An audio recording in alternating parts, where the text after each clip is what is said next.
Assalamualaikum warahmatullahi wabarakatuh. Baiklah, kembali ke channel Abdurrahman. Baiklah, di sini saya akan menjelaskan atau memaparkan tugas akhir farmakologi 3 yang berjudul antidepresi. Baiklah, perkenalkan, nama saya Abdurrahman, NIM 17011003 kelas A 2017. Di sini saya akan menjelaskan yaitu antidepresi. Di sini saya akan menjelaskan yaitu pengertian terlebih dahulu dan penggolongan obat dan contoh senyawa obat dan contoh sediaan yang beredar. Pertama yaitu depresi adalah gangguan kesehatan mental yang berkaitan dengan kondisi kejiwaan. Depresi dapat dialami oleh siapa saja, baik perempuan maupun pria, di usia muda maupun di usia lansia. Depresi yang dialami seorang dikategorikan ringan atau berat dilihat dari gejala-gejala yang dialaminya. Depresi pun tergolong gangguan kesehatan yang memiliki sifat kekambuhan atau berulang. Antidepresi atau antidepresan adalah golongan obat yang mengobati depresi. Selain depresi, antidepresan juga digunakan untuk mengobati gangguan cemas, fobia, bulimia. Obat ini bekerja dengan cara menyeimbangkan kandungan senyawa kimia alami baik otak yang terlibat mempengaruhi suasana hati. Etiologi antidepresi dikaitkan karena kekurangan neurotransmitter eksitory monoamin, yaitu norepinefrin, serotonin, dan dopamin. Jenis-jenis depresi: depresi ringan, depresi berat, dan depresi psikotis, depresi kronis, depresi postpartum, depresi musiman, dan substansi induced mood disorder. Golongan depresi yaitu depresan tricycline, amitriptyline, dextrofen HCl, antidepresan SSRIs,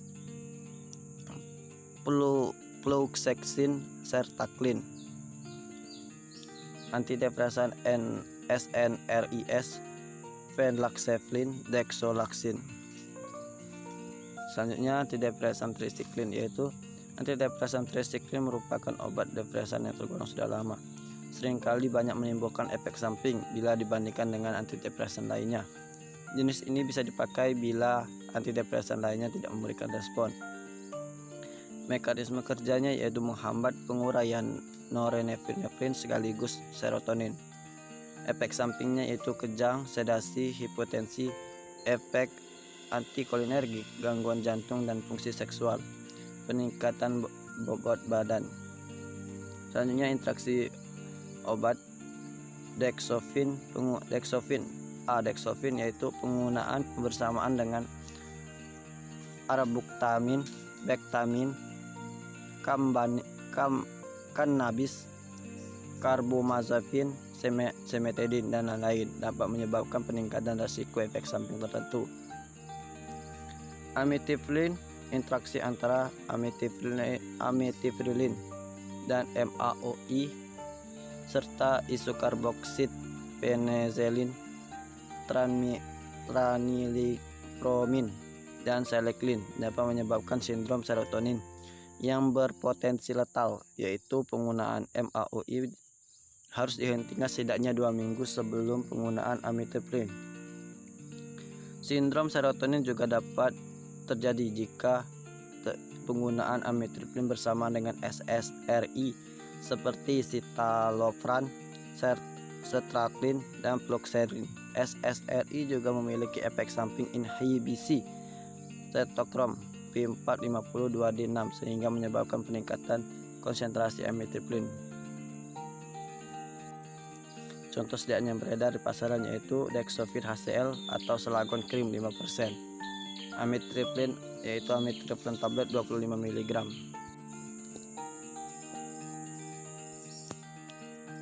Selanjutnya antidepresan SRIs atau selective serotonin nephletin inhibitor digunakan untuk mengobati depresi sedang sampai depresi berat. SSRI adalah jenis antidepresan yang paling sering diresepkan karena risiko efek sampingnya ringan. Mekanisme kerjanya yaitu memblokir serotonin agar tidak diserap kembali oleh sel saraf, atau saraf biasanya mendaur ulang neurotransmitter ini. Hal ini menyebabkan peningkatan konsentrasi serotonin yang dapat meningkatkan mood dan kembali menurunkan minat terhadap aktivitas yang dulunya disukai. Efek sampingnya yaitu 1. Gangguan saluran cerna dipengaruhi jumlah dosis anoreksia. 3. Reaksi hipersensitivitas terhadap gatal, biduran, anafilaksi dan mialgia, mulut kering dan mengantuk. Interaksi obat. 1. Fluoxetine. Fluoxetine adalah obat lainnya yaitu ibuprofen, aspirin dan thiazolin. Dapat menyebabkan aktivitas obat menurun dan dapat meningkatkan potensi terjadinya efek samping.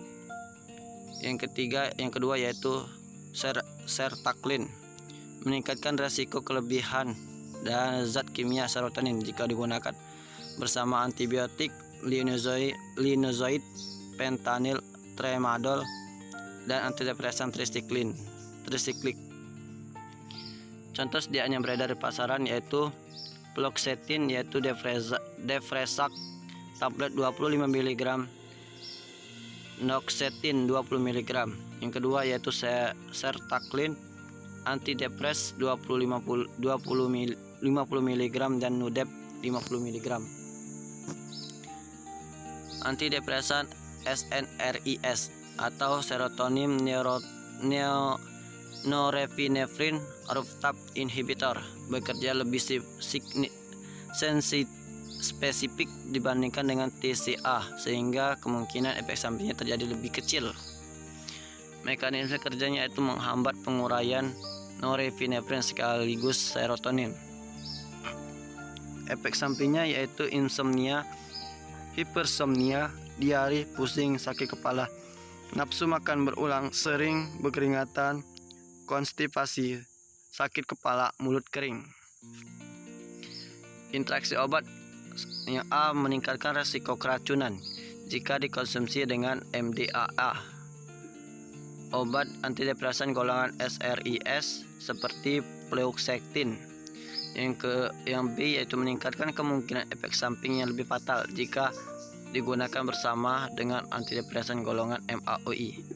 Yang ketiga yaitu menurunkan efektivitas duloxetine jika digunakan bersama dengan obat cimetidine, fluoxamine, dan antibiotik golongan quinolone seperti ciprofloxacin. Yang D yaitu meningkatkan efek samping seperti pendarahan dan semar jika digunakan bersama dengan obat antikoagulan, antiplatelet seperti aspirin, cloginorgel, dan obat antiinflamasi non steroid. Sediaan obat yang berada di pasaran yaitu A. Venlafaxine, yaitu Effexor XR tablet 37,5 mg, 75 mg dan 150 mg. Yang kedua yaitu duloxetine, yaitu Cymbalta tablet 30 mg dan 60 mg. Antidepresan MAOIs atau monoamin oksidase inhibitor diberikan jika obat antidepresan lainnya tidak membantu, karena obat golongan ini banyak menimbulkan interaksi dengan makanan atau obat lainnya. Sering menimbulkan efek samping serta menimbulkan efek ketergantungan, dan harus menghindari sejumlah makanan dan obat karena meningkatkan aktivitas antinergik, menyebabkan hipertensi kritis atau makanan fermentasi atau yang diawetkan. Mekanisme kerjanya yaitu menghambat enzim monoamin oksidase yang menguraikan senyawa-senyawa monoamin termasuk serotonin. Efek samping yaitu gangguan seksual, gangguan saluran cerna, hipotensi ortostatik, peningkatan berat badan. Selanjutnya interaksi obat.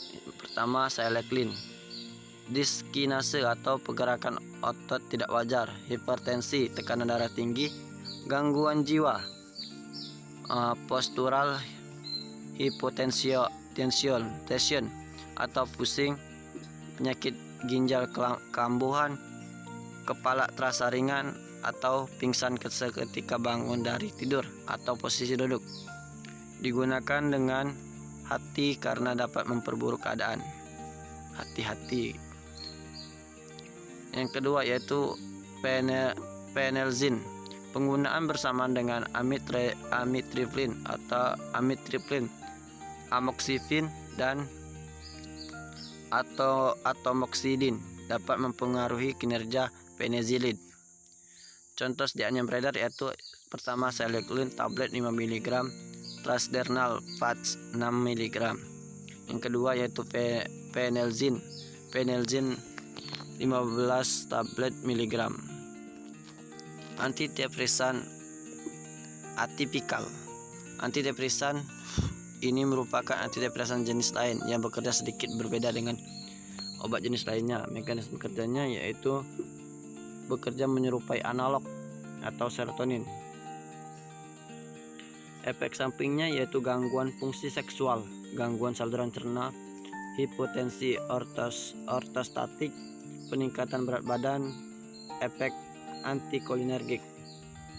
Interaksi obat bupropion, peningkatan resiko terjadinya efek samping yang fatal digunakan dengan obat penghambat monoamin oksidase. Peningkatan resiko terjadinya efek samping yang fatal apabila digunakan dengan levodopa atau amantadin. Yang kedua yaitu mirtazapine, penggunaan bersama dengan semetidin, diazepam, ketoconazole, tramadol, triptofan dan lainnya dapat memperburuk efek samping. Contoh sediaan yang beredar yaitu bupropion tablet oral hidroklorid 75 mg dan 100 mg. Yang kedua yaitu mirtazapine tablet oral 7,5 mg, 5 mg, 15 mg, 30 mg dan 45 mg. Itu saja penjelasan dari saya. Saya akhiri, wabillahi taufiq hidayah. Wassalamualaikum warahmatullahi wabarakatuh. Dan